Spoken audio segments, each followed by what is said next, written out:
አሰላሙ አሌይኩም ወራህመቱላሂ ወበረካቱ። ውድና የተከበራችሁ የኢትዮ ቤተሰቦች እንዴት ናችሁ? ደህና ናችሁ ወይ? እኔ ሰላም ነኝ። ሁላችሁንም ሰላም ብያለሁ። ውድ ሀገሬ ልጅ ብያላችሁበት አላህ ይጠብቃችሁ። ዛሬ ይዤላችሁ የመጣሁት የነብዩ ሰለላሁ ዐለይሂ ወሰለም ሚስጥር ታሪክ ክፍል 7 ነው ማለት ነው። ከባለፈው ታቆምኩበት እቀጥላለሁ። የረሱል ሰለላሁ ዐለይሂ ወሰለም አማኝ የሆነች ማለት ነው። አዎ ብለው ተማመኑ። እንዴት እኛ የረሱል ሰለላሁ ዐለይሂ ወሰለም አማኞች ምርኮኞች አድርገን እንይዛለን አሉ። ይህማ አይሆንም አሉ። ለነቢዩ ሰለላሁ ዐለይሂ ወሰለም ክብር ስንል የእሳቸውን አማኞች የእርሷን ቤተሰቦች ነፃ እንላለን ተባባሉ። እሺ ብለው ተስማሙ። ትናንት ባሪያ የሆነች እንደፈለገች መሸጥ መለወጥ የሚችሏቸው ሰዎች ለረሱል ሰለላሁ ዐለይሂ ወሰለም ክብር ሲሉ ነፃ አወጧቸው። ሱብሃነላህ የሚገርም ነው። እነዚያ ነፃ የተባሉ ሰዎች ደግሞ ይሰበሰቡና እናንተ ሰዎች ከእኛ መሀል ነቢያቱን ስላገባ ለሱ ክብር ሲኖረው ነፃ አሉት።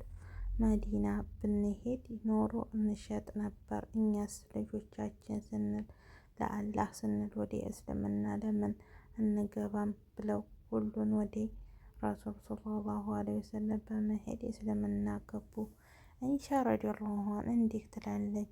ረሱል ሰለላሁ ዐለይሂ ወሰለም ጁወይሪያን ረዲየላሁ ዐንሃ የመጀመሪያ ቀን ወደ ቤት ይዘዋት ሲገቡ በጣም ቀንቼ ነበር። ነገር ግን በእሷ ምክንያት 700 ወጣቶች መሰባሰባቸውን ሳስብ እየሮጥኩኝ ሄድኩና እቅፍ አድርጌ ያ ጁወይሪያ ከረሱል ሰለላሁ ዐለይሂ ወሰለም ሚስቶች እንዲያንቺ የተባረከ አላየሁም። ምክንያቱም በአንቺ ምክንያት በመቶ የሚቆጠሩ ሰዎች ወደ እስልምና ገብተዋል። እናንተ ወደድኳት አለች።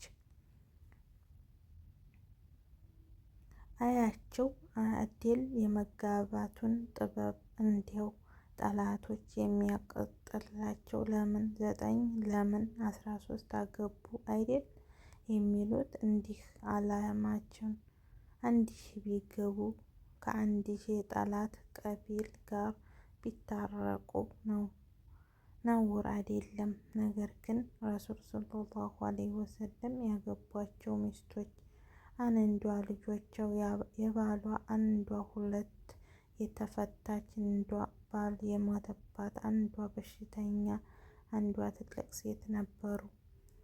ማርያ አልቁጠሪያ ረዲየላሁ ዐንሃ ረሱል ሰለላሁ ዐለይሂ ወሰለም ለማግባት መሪ እስልምናን እንዲቀበል መልእክተኛ ይልካሉ። እንደ ሌሎች መሪ የተላከውን ደብዳቤ አልቀድም እሽም አልልም እምቢም አልልም።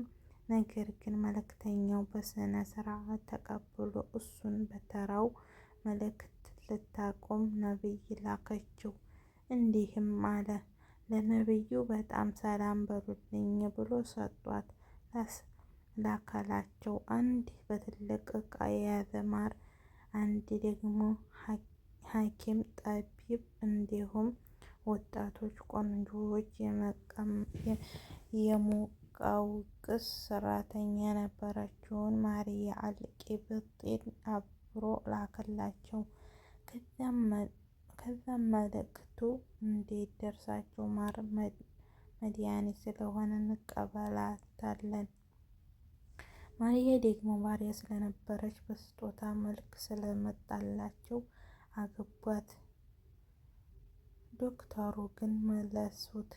በአንድ ዘገባ ላይ እንዲህ ብለው ረሱል ሰለላሁ ዐለይሂ ወሰለም አንተ ጠቢብ፣ እስከሚርበን እንበላለን፣ ከበላን ደግሞ እስከምንጠግብ እንበላለን አሉና ወደ መጣበት ተመለሱ። ከዛም ንጉሥ ለምን እንደመጣ ሲጠይቁ ማር በመጽሐፋቸው ስላለ ተቀበል፣ እንዲሁም ጁወይሪያ ስጦታ ስለሆነ ተቀበላት። በመገረም ምን አይነት ሰውዬ ጋር ነው እንዲያላገኝ ታውቃለህ? አለው። እንዲህ እኛ ሕክምና በስንት ዓመታት የተረመን እሱ በአንድ ቃል ያስቀምጠዋል እስከሚለን በአንበላም ከበላንም ደግሞ ከሰከርንም ጠግበን አንበላም። ዶክተሮች ሁሉ ቢሰበሰቡ ይህንን እንኳ ነው ሕክምና ብለው የሚመሰክሩት። ጤና ማለት ይህ ነው ብሎ ነገረው። ማርያ አል-ቄጥብ የነቢዩ መሐመድ ሰለላሁ ዐለይሂ ወሰለም የሚለውን የክብር ደረጃ ተሰጥቷት ነበረ። ማርያን ከሄደች በኋላ በዛኛው ዓመት ላይ ኢብራሂም ወለደች። ኢብራሂም ሲወለድ ጤነኛ ሆኖ በመወለድ ገና በ18 ወር ዕድሜው ታሞ ሞተ። ምንም እንኳ ነቢይ ሰለላሁ ዐለይሂ ወሰለም የሞተው ጭንቅላ ልጅ ወደ ጀነት እንደሚገባ ጠንቅቀው ቢያውቁም ከዓይናቸው የሚወርደውን እንባ መደበቅ አልቻሉም።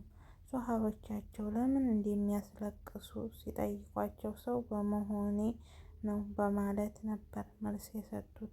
በነቢዩ ሰለላሁ ዐለይሂ ወሰለም ወንድ ልጆች አለመታደል ካፈሩት ያላገጡ ነበረ። የመሐመድ ዘር ተቋርጧል ሲሉም ይናገሩ ነበር። አላህ ሱብሓነሁ ወተዓላ ነቢዩ መሐመድ ሰለላሁ ዐለይሂ ወሰለም ያላቸውን ደረጃ ከማንም ሰው ጋር ሊወዳደር የማይችል የላቀ መሆኑን በተከታታይ የቁርአን አንቀጽ ግልጽ አድርጎታል። እኛ በጣም ብዙ ነገሮች ሰጠን፣ ስለዚህ ለጌታ ስገድ፣ በስሙ ሰውም ጠይቅ፣ የሚጠላህን እርሱ በእርግጥ ዘሩ የተቆረጠውን ማርያ በነቢዩ ሰለላሁ ዐለይሂ ወሰለም ቤተሰብና በመላው ሷሃቦች ዘንድ እንዴት ተከበረች። ወደ ያረፈችው ለ3 ዓመታት አብረው የኖሩ ሲሆኑም ረሱል ሰለላሁ ዐለይሂ ወሰለም ከመሞተው ከ5 ዓመታት በኋላ ወደማይቀረው እና ወደ ዘላለማዊ ዓለም ተከተላቸው። አላህ ኸይር ስራቸውን ይቀበላቸው።